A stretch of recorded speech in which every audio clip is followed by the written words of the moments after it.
All right, yes, hear you. The Committee on Parole is reconvening. We're at the Riverbend Detention Center. With the staff at Riverbend, before you walk away, sir, could you introduce yourself, sir? Yeah, Warden Hedgeman. All right, thank you so much for accommodating us this afternoon. And we have before us Mr. Bell. Is that you? Yes, ma'am. Would you introduce yourself? Tell us your name and DOC number, please. My name is Andre Bell. My DOC number is 703-246. All right, we can just jump right in. I'm going to read some identifying information, ask you to confirm it, and I'm going to turn it over to Mr. Freeman, seated to my far right. Your case has been assigned to him. He'll take the lead on the interview. Okay. Yes, ma'am. Let me just acknowledge that we have some folks who are here and want to speak on your behalf. Your sister, Ms. Chantal McNeil, and Christine Mullins, your girlfriend, and we'll call on them at the appropriate time. Yes, ma'am. Mr. Bell, you're classified as a third felony offender. You're currently serving a 15-year sentence for aggravated assault with a motor vehicle sentenced in September of 2019 as a habitual offender in Caddo Parish. You have your parole eligibility date is March the 4th, 2022. You have a good time date, November 21st, 2032, with full term in June of 2033. Does all that sound correct to you, sir? Yes, ma'am. All right, would you answer Mr. Freeman's question, please? Yes, ma'am. Okay. Mr. Bell, how old are you? I'm 28. Okay, and how long have you served on this 15-year sentence? 6 years.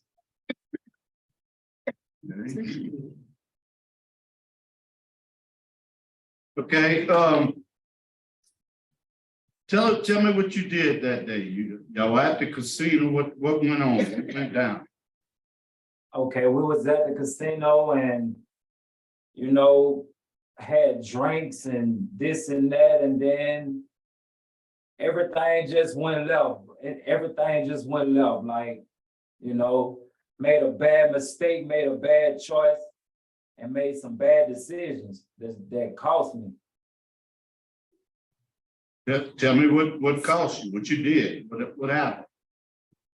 Well, I was at the casino and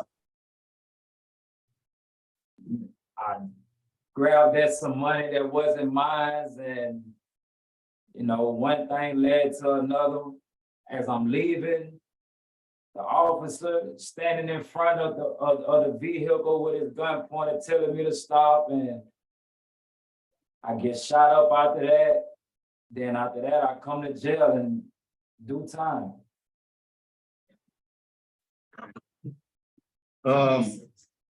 You have opposition from the judge, the DA, and law enforcement. The victim is also opposed, and you have some family support.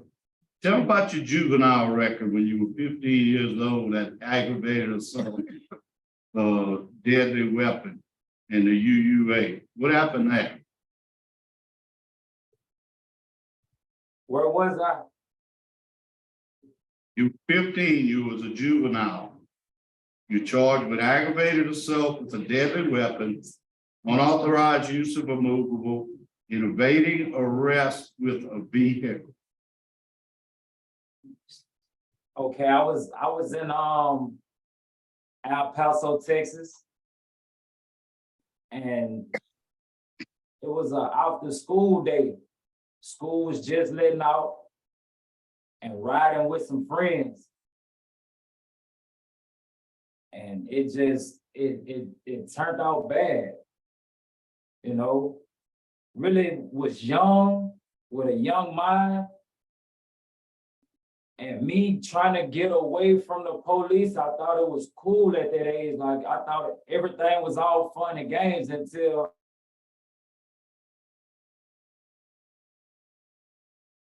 Were you driving that vehicle?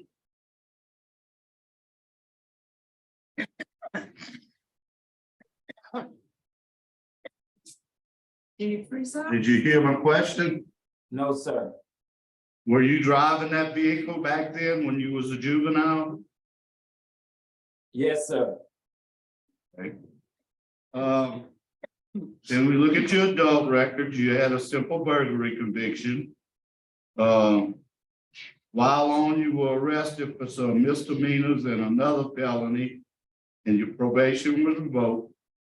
Then you got out on good time and you got revoked for that because of this offense. Tell me why I should take another chance on you. Doesn't, I mean, it don't look like that you do too well on supervision. So why should I take a chance on you? I feel like why you should take a chance, because over the years, I really learned my lesson. I had enough time to sit down and really realize exactly what I want out of life. You know, I was young and I made some bad choices and some bad mistakes. Like, I made some bad choices and some bad mistakes. I was young-minded. Over the years that I've been here, I've really grown into a man. And I'm just asking the parole board to give me another chance so I can show y'all, my family, my community, of the man I become. I see you went to the Steve Hall program. Did you have a drug problem?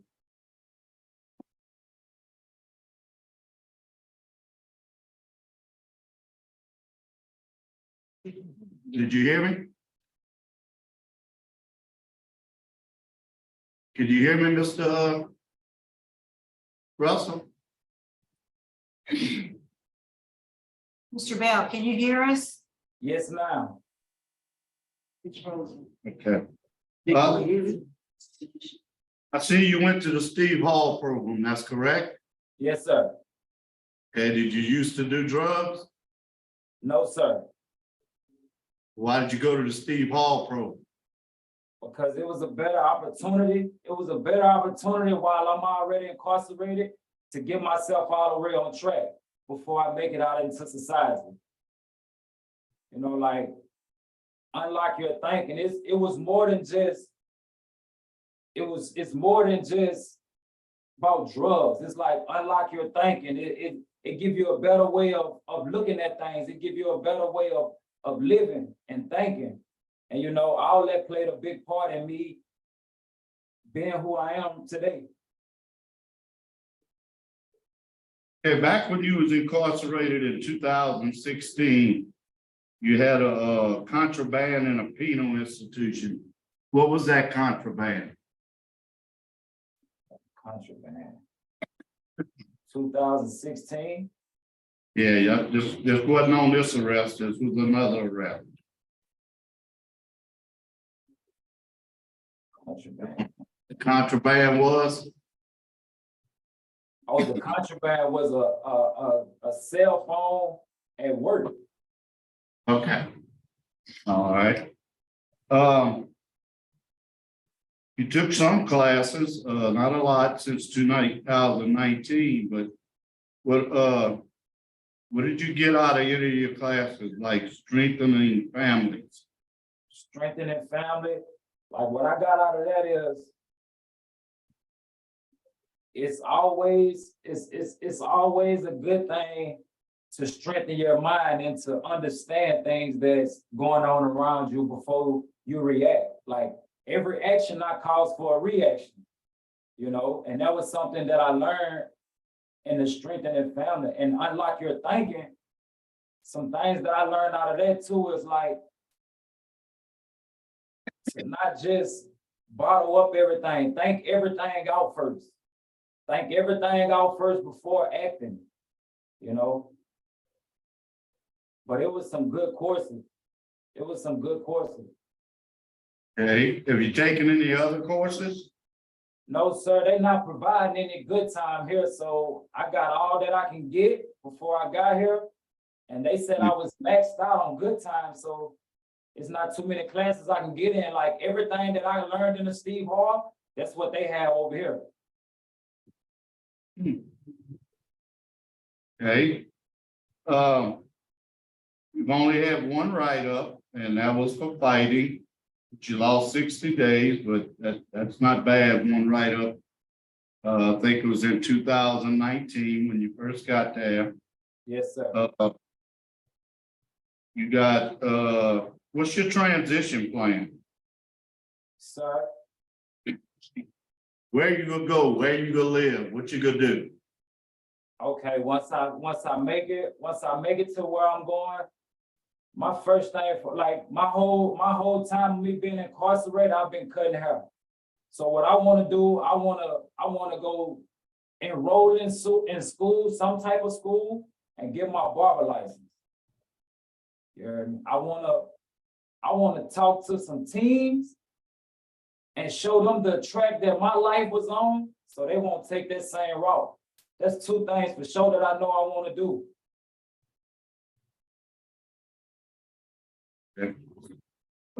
Is the warden still in there?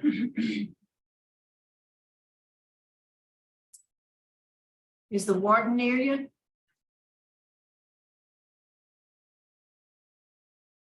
Can you hear us?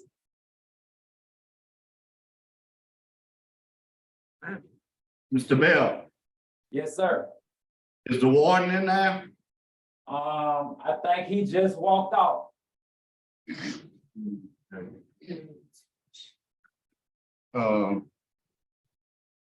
I have no further questions. All right, thank you, Mr. Roche. Mr. Bell, good afternoon. All right, good afternoon. Your record shows that you took anger management in 2016, is that correct? In 2016, I'm not for sure what year it was. It was called Gauge Your Rage. Yes, sir. You took that in 2016, right? Right, And then you were arrested and charged with attempted first-degree murder and simple robbery. It was convicted of aggravated assault with a motor vehicle in 2017. right. So anger management didn't do any good? It wasn't an anger problem. It wasn't an anger problem. It was me being young-minded and not knowing any better. Sir, when you use a motor vehicle to run down law enforcement, that's a form of anger. And you were driving the vehicle, am I correct? Sir? You were driving the vehicle Yes, sir.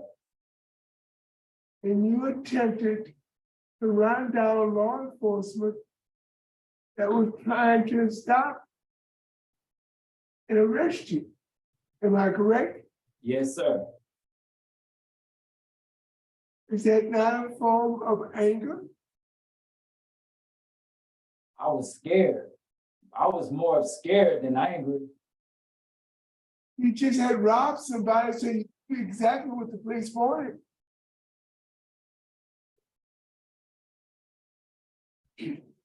Thank you, Madam Chairman. Mr. Roche. Mr. Bell, when's your last write-up? Like 2019, 2018 or something like that. What was it for?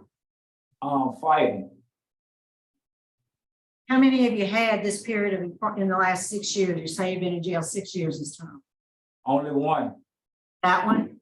Yes, ma'am. Right. Anything you want to say to us before we vote? Oh, wait, no, I'm sorry. I have to hear your yes. I apologize. We'd like to hear from your sister, Miss McNeil.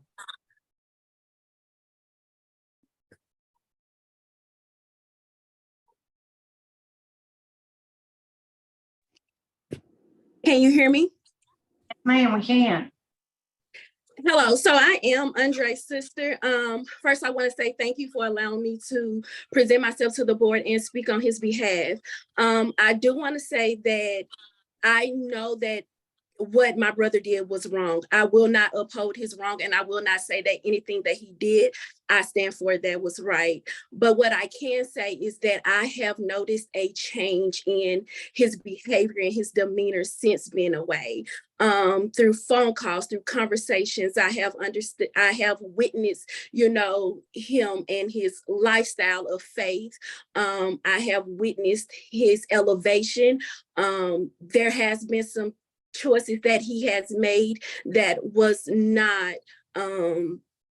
pleasing, and me being on the side of law enforcement, I do uphold the law.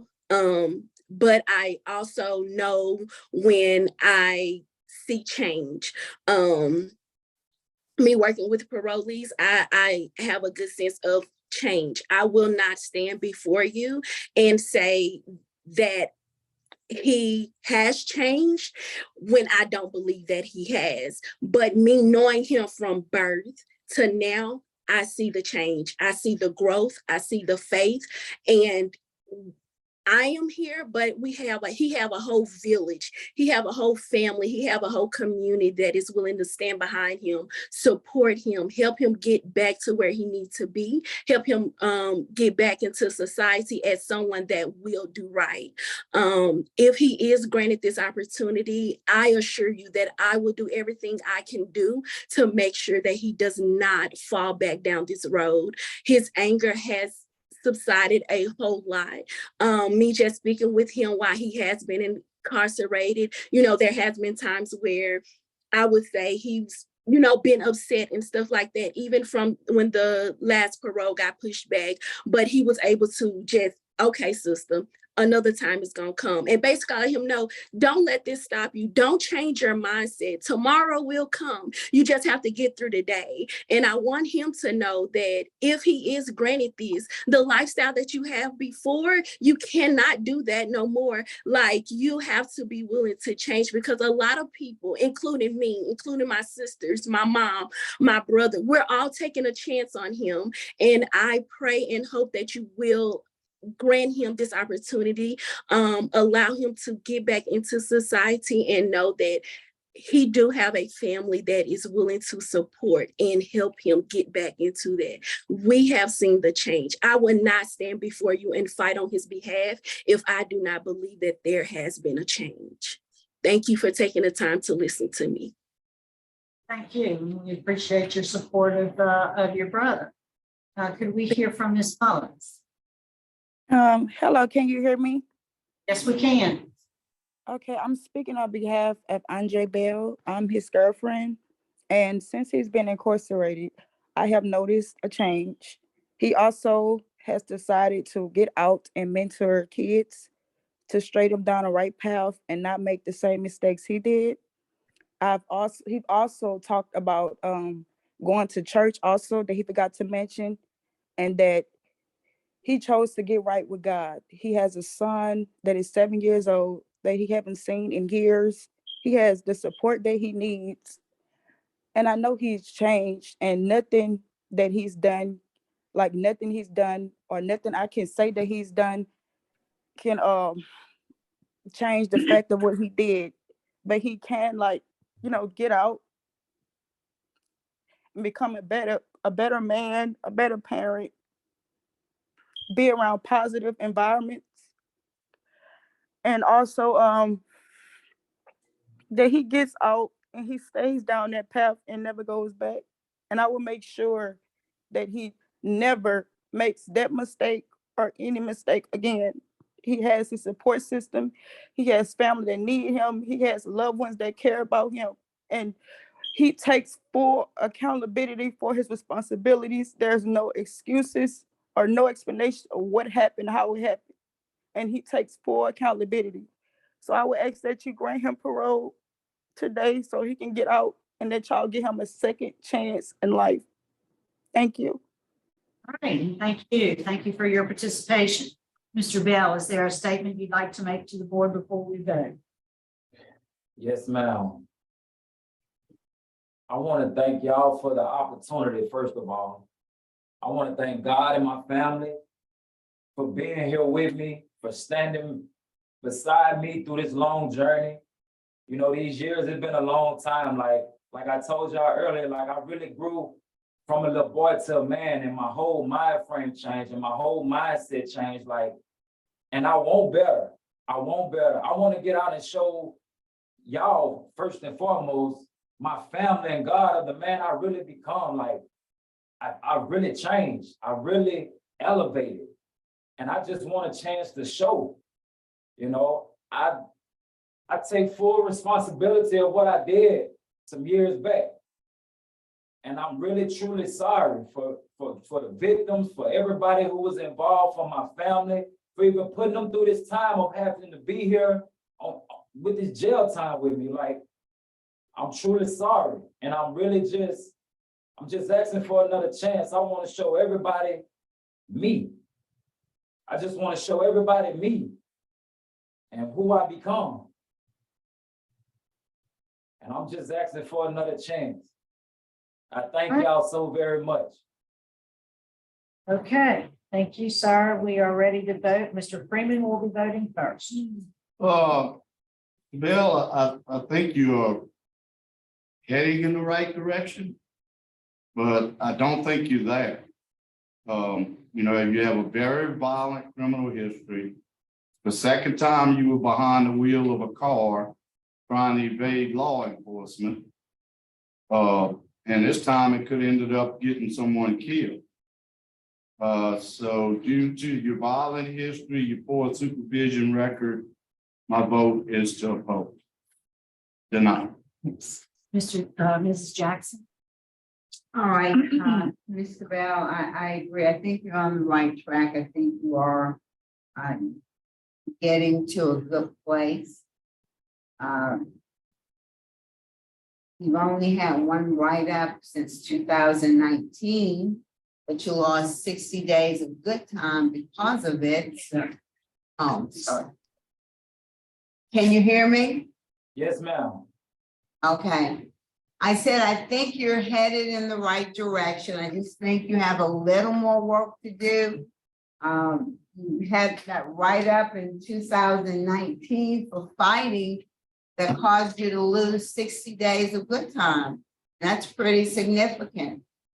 But I think you're on the right track. I think that, you know, with a little more time, without any kind of disciplinary issues and some more programs, you do have a moderate risk score. So today my vote is to deny, but I want you to do what you did the last time when it got postponed. Not let it, you know, get you down, put your head down, keep working, and apply again when you're eligible. Mr. O'Shea. Mr. Bell, good afternoon. Mr. Bell, you've been on supervision twice and you both times. You have a prior criminal history between the years of 2010 and 2017. You were arrested 12 times and you have 3 felony convictions. You have victim opposition, law enforcement opposition, opposition from the DA's office, and you need some additional programming, especially anger management. For all those reasons, I'm going to deny your request. Mrs. Wise. Mr. Bell, I'm hopeful for you. I really am. I like the family support you've had. I like what you got out of Steve Hall. So I'm gonna take a chance on you. My vote is a grant for those reasons. Best wishes to you. All right, Mr. Bell. I appreciate that you have family support. You know, it requires a unanimous vote today. We have a 5-member panel, so it requires a unanimous vote. So you know that today your parole has been denied. I do concur. I think a little more time would be beneficial for you. But my vote today also is to deny. But show your family all the things that you've told us today, that you're ready, you've changed, put your head down, go to work, and reapply when you're eligible to do so. But today, sir, your parole's been denied. So that concludes our docket for today. We will adjourn. It is 1:37 p.m.